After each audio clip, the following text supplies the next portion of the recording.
अस्सलाम वालेकुम दोस्तों। अमेरिका के सदर डोनाल्ड ट्रंप बड़ी शान से चीन गया था।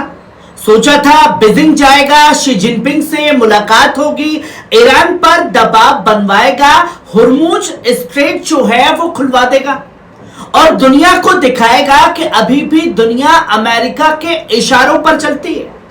लेकिन हुआ क्या? ट्रंप बीजिंग से लौटा तो चेहरे पर वो सुपर पावर वाला गुरूर नहीं था, बल्कि ऐसा लग रहा था जैसे कोई सौदा करने गया हो और खुद ही फंसकर वापस आ गया हो। दोस्तों, ईरान के मुद्दे पर चीन में ट्रंप की बड़ी फजीहत हुई है। पूरा दौरा अमेरिका की उम्मीदों के उलट जाता दिखाई दिया। जहां ट्रंप सोच रहा था कि चीन ईरान पर दबाव डालेगा, वहीं चीन खुलकर ईरान के साथ खड़ा नजर आएगा। और सबसे बड़ा झटका तब लगा जब संयुक्त राष्ट्र में चीन ने अमेरिका और बहरीन के उस प्रस्ताव को ही लगभग खारिज कर दिया जो हुर्मुज स्ट्रेट को लेकर लाया गया था। अब पूरी कहानी आपको समझनी पड़ेगी पॉइंट दर पॉइंट। सबसे पहले समझिए कि मामला क्या है। हुर्मुज स्ट्रेट यानी दुनिया की सबसे अहम समुद्री नस, दुनिया का बड़ा तेल कारोबार इसी रास्ते से गुजरता है। अगर यह रास्ता बंद होता है तो पूरी दुनिया की इकोनॉमी हिल जाती है। ईरान और अमेरिका के बीच तनाव बढ़ा, फिर अमेरिका और इजराइल की मिलिट्री तैयारियां तेज हुई और इसी बीच हुर्मुज स्ट्रेट को लेकर पूरी दुनिया में बेचैनी बढ़ गई। अमेरिका चाहता था कि संयुक्त राष्ट्र सुरक्षा परिषद से ऐसा प्रस्ताव पास कराया जाए जिससे ईरान पर अंतर्राष्ट्रीय दबाव बढ़े, लेकिन चीन ने साफ कह दिया यह प्रस्ताव सही नहीं है, इसका समय भी गलत है और इससे मसला हल नहीं होगा। दोस्तों, यह बहुत बड़ा बयान है।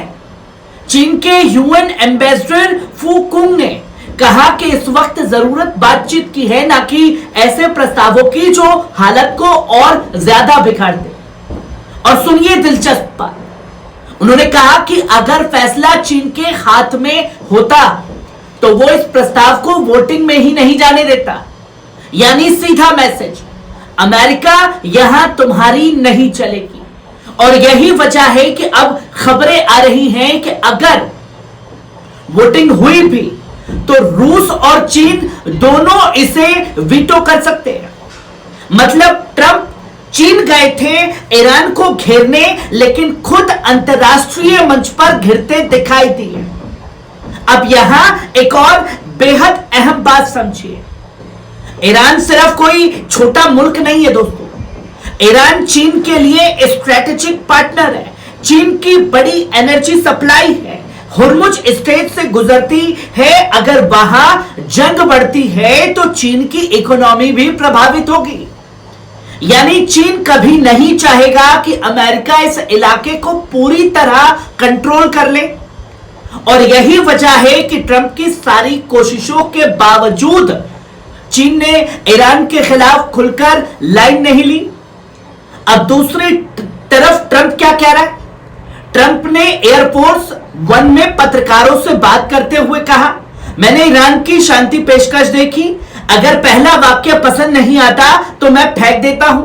यानी पूरी दुनिया को यह दिखाने की कोशिश कि अमेरिका अभी भी अकड़ में है।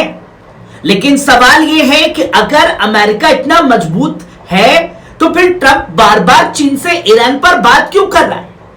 क्योंकि दोस्तों, जमीन पर तस्वीर पूरी तरह बदल चुकी है।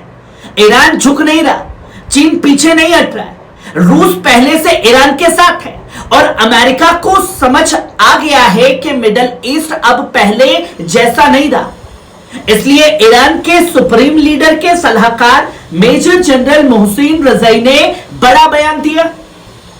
उन्होंने कहा कि ट्रंप बीजिंग ताकत की पोजीशन से नहीं गए, बल्कि ईरान के खिलाफ जंग में नाकामी की भारी साई के साथ गए। और फिर उन्होंने एक और बेहद खतरनाक बात कही। जब ट्रंप उस संकट को संभालने के लिए चीन की मदद चाहता है जिसे उन्होंने खुद पैदा किया, तो इसका मतलब है कि दुनिया का नया सिस्टम बन रहा है जो अमेरिका के इर्द गिर्द नहीं घूमता। दोस्तों, यह सिर्फ बयान नहीं है, यह बदलती हुई दुनिया की एक बड़ी तस्वीर है। अब जरा अमेरिका की हालत पर गौर करिए। एक तरफ ट्रंप कहता है कि ईरान न्यूक्लियर हथियार नहीं बना सकता, दूसरी तरफ न्यूयॉर्क टाइम्स की रिपोर्ट कहती है कि पेंटागन फिर से एयर स्ट्राइक की तैयारी कर रहा है, यानी बातचीत भी और बमबारी की तैयारी भी। रिपोर्ट यह कह रही है कि अमेरिका और इजराइल युद्ध विराम के बाद सबसे बड़ी संयुक्त मिलिट्री तैयारी कर रहे हैं। संभावना जताई जा रही है कि अगले हफ्ते तक नए हमले हो सकते हैं। अब सवाल यह है, अगर अमेरिका इतना ही कॉन्फिडेंट है तो फिर ट्रंप चुनाव से पहले राजनीतिक जीत क्यों ढूंढ रहा है? क्योंकि दोस्तों अमेरिका यह जानता है कि लंबी जंग उसके लिए भी भारी पड़ सकती है।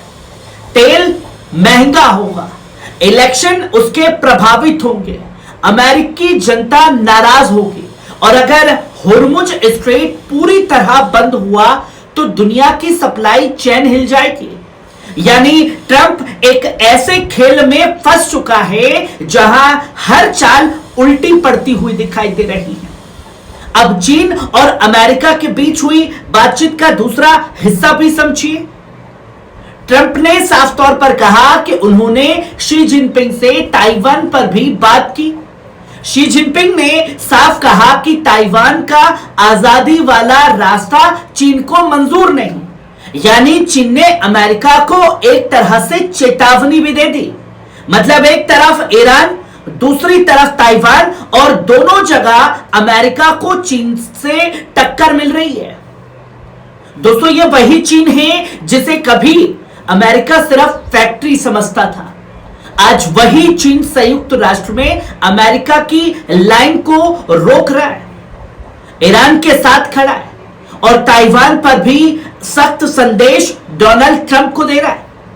अब यहां सबसे दिलचस्प बात यह है कि ट्रंप बार बार कह रहा है कि हम स्ट्रेट कंट्रोल करते हैं, लेकिन अगर अमेरिका सच में इतना कंट्रोल करता है तो फिर होर्मुज स्ट्रेट आज भी तनाव में क्यों है? ईरान अब सिर्फ मिलिट्री ताकत से नहीं, भूगोल से लड़ रहा है।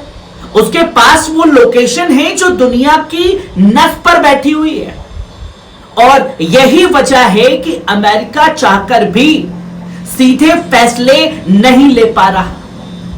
दोस्तों आज की सबसे बड़ी तस्वीर यही है कि दुनिया बदल रही है। पहले अमेरिका फैसले करता था, बाकी देश लाइन में लग जाते थे, लेकिन अब चीन खुलकर यह कह रहा है कि हम इस प्रस्ताव को नहीं मानते। रूस पहले से अमेरिका के खिलाफ खड़ा हुआ है, ईरान दबाव में आने को तैयार नहीं है और अमेरिका चुनावी दबाव में पूरी तरह फंसा हुआ है।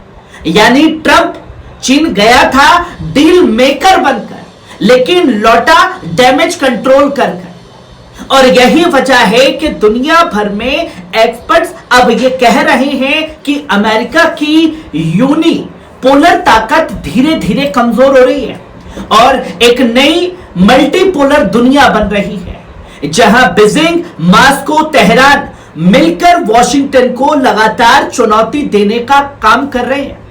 दोस्तों अब सबसे बड़ा सवाल आखिरकार यही है, क्या ट्रंप सच में फिर हमला करेगा? क्या होर्मुज स्ट्रेट दोबारा बड़े टकराव का मैदान बनेगा? और क्या चीन खुलकर ईरान के साथ खड़ा रहेगा? या फिर दुनिया एक ऐसे मोड़ पर पहुंच चुकी है जहां अमेरिका पहली बार अपनी शर्तें मनवाने में नाकाम होता दिख रहा है? आप क्या सोचते हैं इस पूरे मामले पर? कमेंट करके जरूर बताइएगा। मैं हूं आपका दोस्त नदीम अकरम और आप देख रहे थे पल पल न्यूज, आपकी खबर आपका भरोसा। शुक्रिया।